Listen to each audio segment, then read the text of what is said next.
everyone, I'm Captain Logan. And I'm Jerome. No, you're not. No, we are all Jerome. We're all That's Jerome. right, we're all Jerome. Today, Jerome and I are going to talk a little bit about the latest episode of Gotham, or last week's episode of Gotham. We're going to do our level best to get this up before the new episode comes out.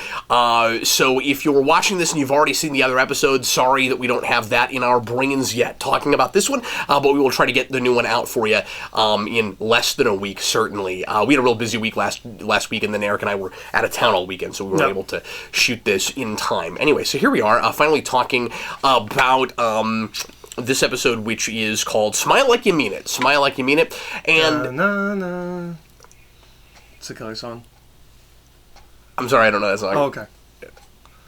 All right, I don't know if I know that song. Anyway, so I want to be like, oh yeah, good reference. Anyway, so Eric and I both were not real thrilled with Jerome coming back, and last episode in general. Last episode in general, I think we took a step forward again with this episode. I think this was a notch above last week at the very least, and I like him better than I ever have before. Well, see, last time we compared him to like those thousands of people that went onto YouTube and tried to do Heath Ledger. Let's just call them Jerome, shall we? They're all Jerome. Yeah, they're all Jerome. But this episode, he's just doing Heath Ledger, so he's graduated to Joker blogs and Blinky Studios, and he's there now, and it's more enjoyable because he's not trying to give his own take that's way too informed by Heath Ledger. He's just doing Ledger.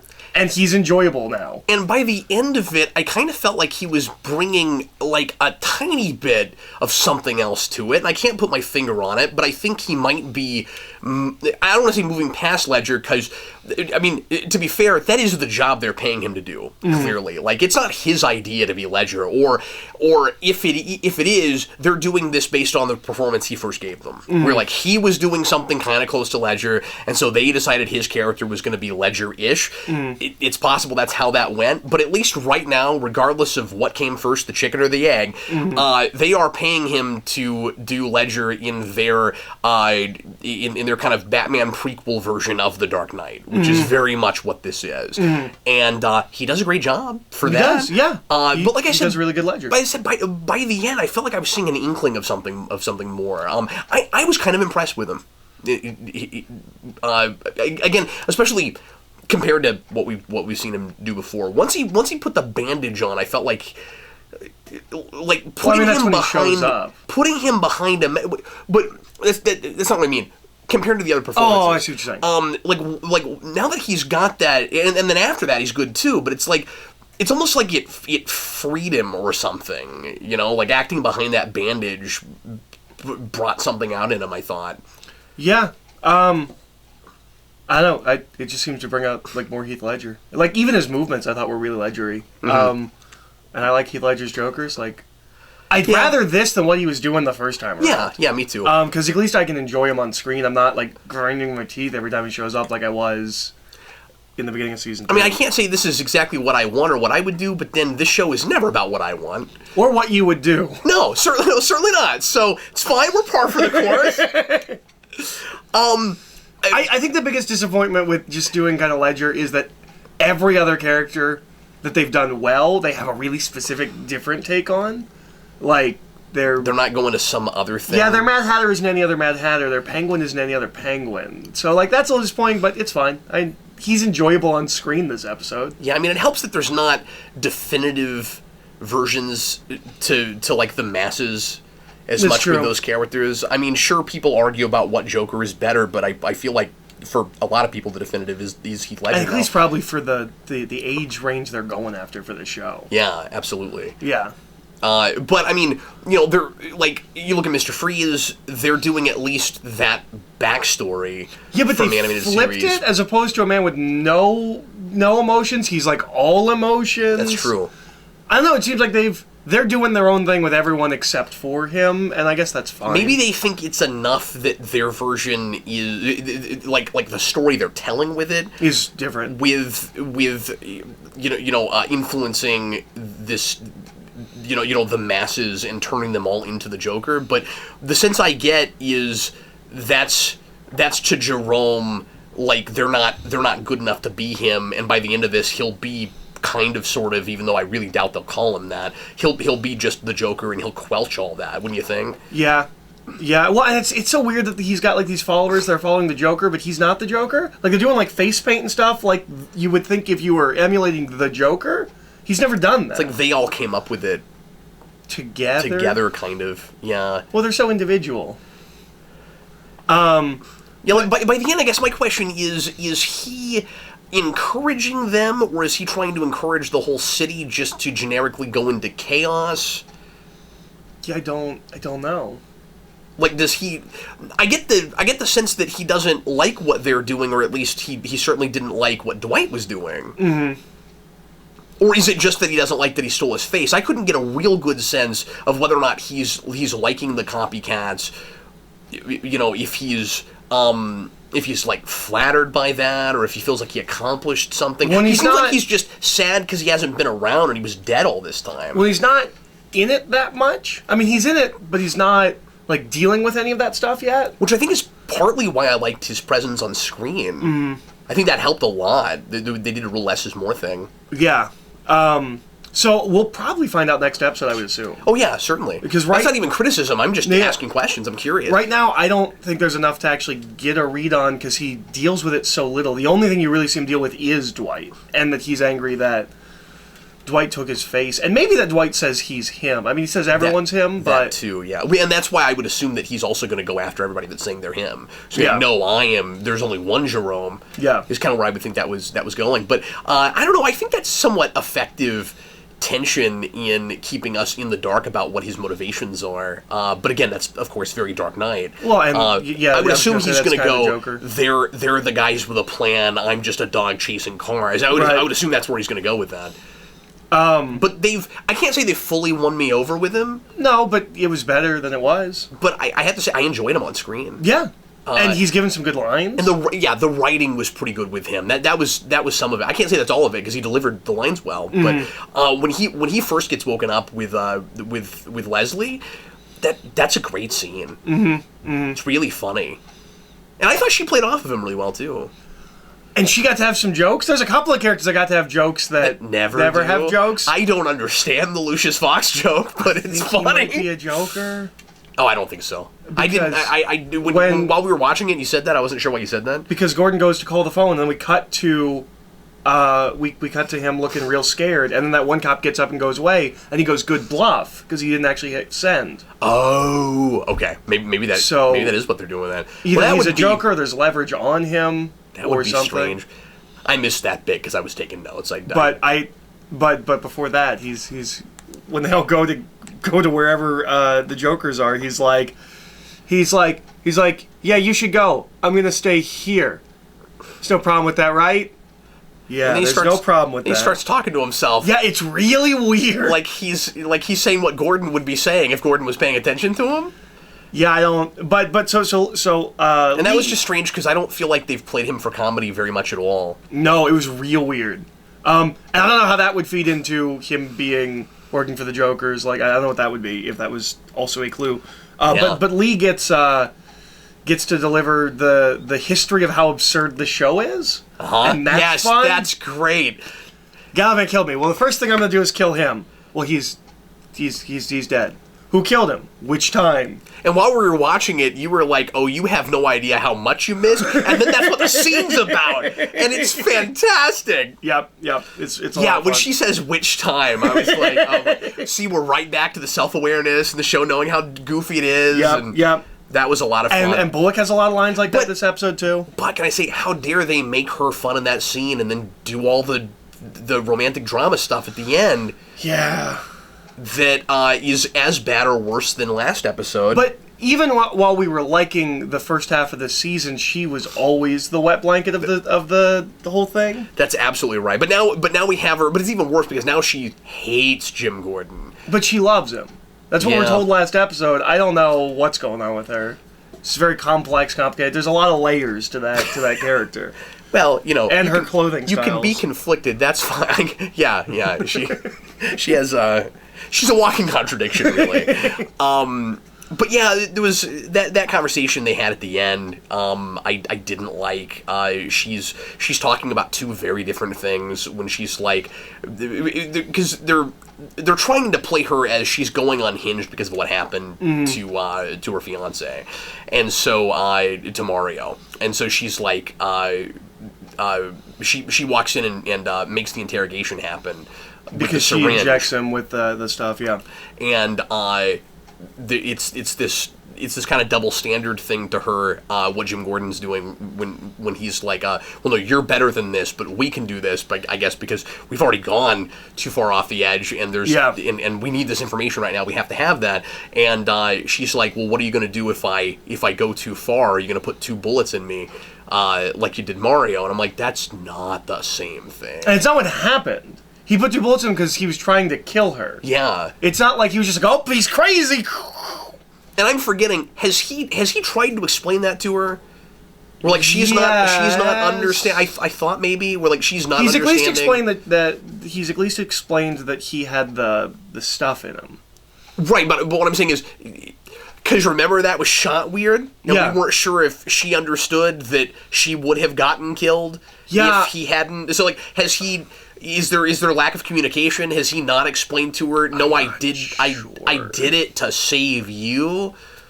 I don't know. I feel like maybe he mentioned that last episode, but I can't remember. And forgive me, but I'm not invested in that whole story. No, that is the least interesting of all the stories. Although the resolution of the Selena Bruce story, I thought was pretty terrible. That's bad too. I also didn't care about that in the first place. I was enjoying them together when they were doing like the kid detective. No, I'm saying when the mom got there. I just what the plot has been since mid-season, I have not cared about. Yeah, but the resolution that was just so like, well, we need them broken up now, so she's gonna be angry at him and storm away for no reason. So the mom's a plot device, just like you expected she would be when we brought her in. Yep. And is that kind of where you figured that would go? It didn't surprise me at all. I'm not saying I called it, because again, I wasn't invested, so I wasn't really trying to call it, but that it was a long con, that they were a couple, and they were just using her. I guess I didn't know that, but like I assumed that the resolution of that story was that she's not changed her ways, and she's still doing what she's doing. Yeah, I didn't expect it either, but I wasn't surprised by it. No, I wasn't. That's what's going on, okay. Yeah. No, it was more like, oh, that's what's going on, okay. And it feels like a thing you've seen a million times, and there wasn't any fresh take on it. It didn't feel like anybody was excited to write that story. No, I just don't think they know what to do with Bruce. Like as an entire element of this show, and it is. Are we ever gonna like crisscross at all these 3 storylines? Because this is a 3-story show, and has been all this whole season. I don't think anything is crisscrossed.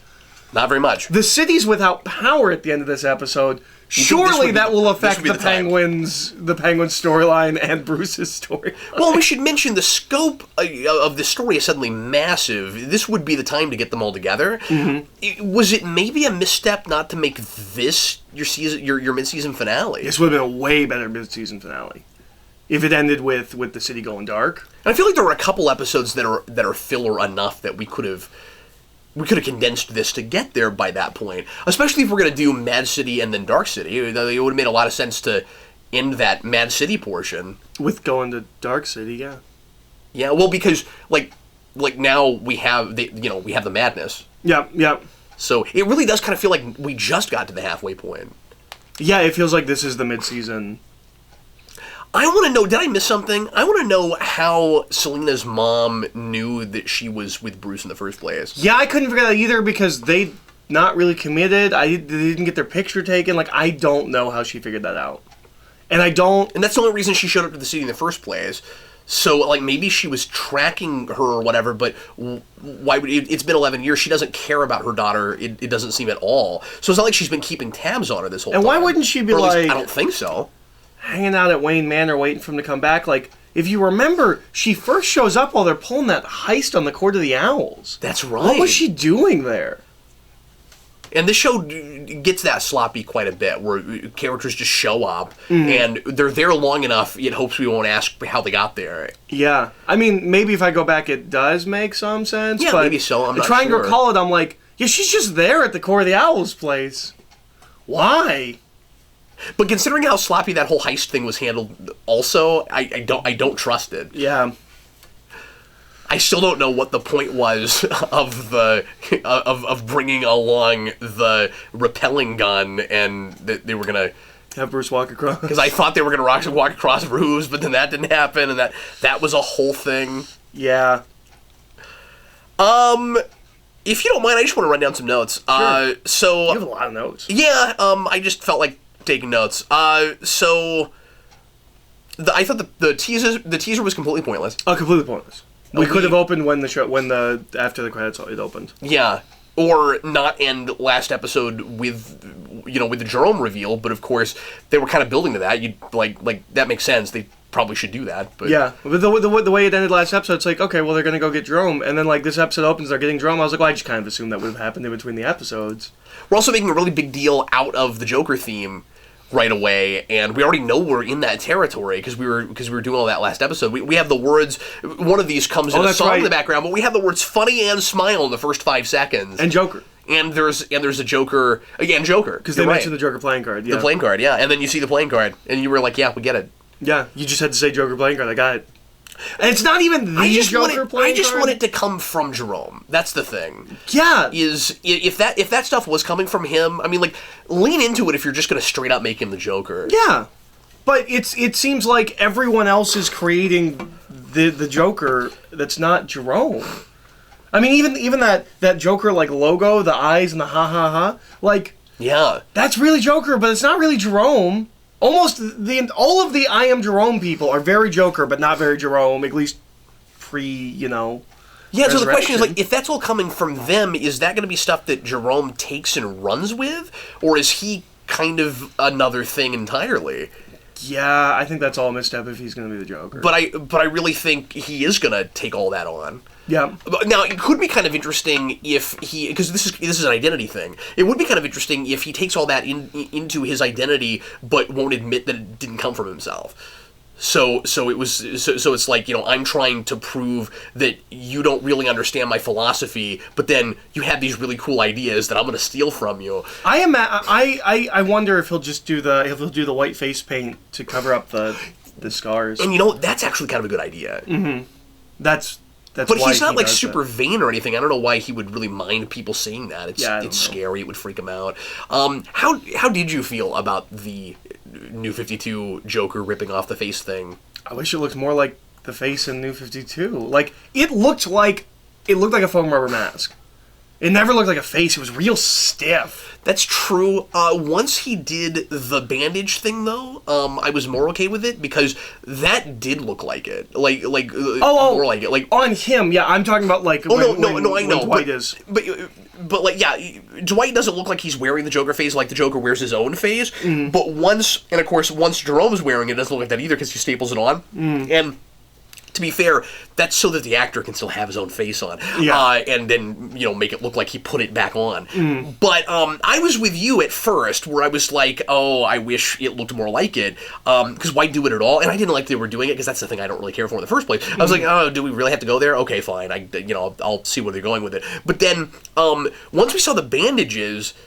Then that did look like a thing they did with it in the comics later. So I was like, oh, wow, that's kind of cool. Well, yeah, the Jerome side of it was fine. It's the Dwight side of it that I don't like. Absolutely. And if you're going to do it, just do a belt. Like, he made it like a mask, and I didn't... And it looked like a prop. And it was weird, because it looks like 60s Batman false face. Yeah. Dwighty's pretty cool, though. Yeah. He actually gets to... I like that actor getting stuff to do. Yeah. And it's really weird having the showdown between the guy who was working for the Joker in The Dark Knight. And the guy pretending to be the Joker in The Dark Knight. Yeah. Yeah. I mean, that's obviously why they picked him, but he was also right for that. Yeah. You mentioned the tongue thing he does. I like that a lot. Oh, I don't like it. Oh, you don't like it? No, Oh, okay. I don't know. Weirds me out. Well, it's supposed maybe to. That's a good thing. Yeah, that's why it's good. I don't know. It's... There's something about, like, the tongue thing that, like, Heath Ledger does. Like, that's creepy in the right way. Like... Him doing the tongue thing, I'm like, well, you're trying to look scary. I don't know. Just put your tongue back in your mouth, man. There was a time where I never thought I would ever say this, but Barbara's one of the MVPs right now. She's great! She's great. I mean, we've been saying the whole season, we're like, well, we never thought we'd like Barbara, but she's one of the best characters. Now I'm like excited when she's on screen. Her mask manipulation plot for this show, not bad. No. And it feels like it's of the caliber Penguin's was in the first season. My problem is, where is that Penguin? Exactly, yeah. Because I'm not sure she could have fooled first season Penguin. The thing is, if they hadn't dumbed him down last season like I think they did, you could chalk it up to blinded by his Riddler love. Well, and I don't rattled think by that's his working. Dad. That too. And yeah, there's a whole lot of things that have been, and his mom getting killed and all of that. But this is about how he's been all season. But do you feel like there's, because I don't, do you feel like there's any, there's been enough of a correlation between his trauma and I don't get the impression he's off his confidence. Game. I get the impression this is how he is now. Yeah. And that's so disappointing. Like, because he's like, oh, you couldn't possibly fool me, and she does, and I'm not sure she could first season. And I was so excited Penguin. for a moment where I was like, oh, they remembered that he's a schemer. Yeah. That he's good at this, and I'm like, oh no, they didn't. Yeah. I mean, I kind of want to like that sort of triple cross thing they do there. Yeah. I don't dislike. I'm kind of liking that plot line. Yeah. And I'm wondering if and it looks like he and Riddler might come back together. Well, and I'm wondering if they're going to do something with Riddler, because he's been off screen for a while. We just keep talking about him and talking to him on the phone. But yeah, and mention what you said to me at the end of the episode about 0 Year. Oh, yeah. So at the end of this episode, the city goes dark, and I was like, are we doing... And then you said you think that the second half is called Dark City. I should have looked that up, but I think they... And that's... Because they called the first half Mad City. I think maybe that is the And second I'm pretty half. sure that's one of the 3 arcs of 0 Year. I think Dark City is the middle one. And I was like, oh, I wonder if they're going to do Dark City. Then I guess with the Joker. And I was like, well, wait, Riddler's hanging out. He's doing stuff. Like, they could do Dark City with Riddler. What if he takes advantage of it? Yeah, that could be really cool. And they're clearly, at the very least, reading Snyder Batman. Yes. Like they've definitely read that stuff, or at least are aware of it. I mean, this season has been a lot of that. Yeah, Court of the Owls, Joker Face, Joker Face, and now the whole season's going dark. So I would be interested.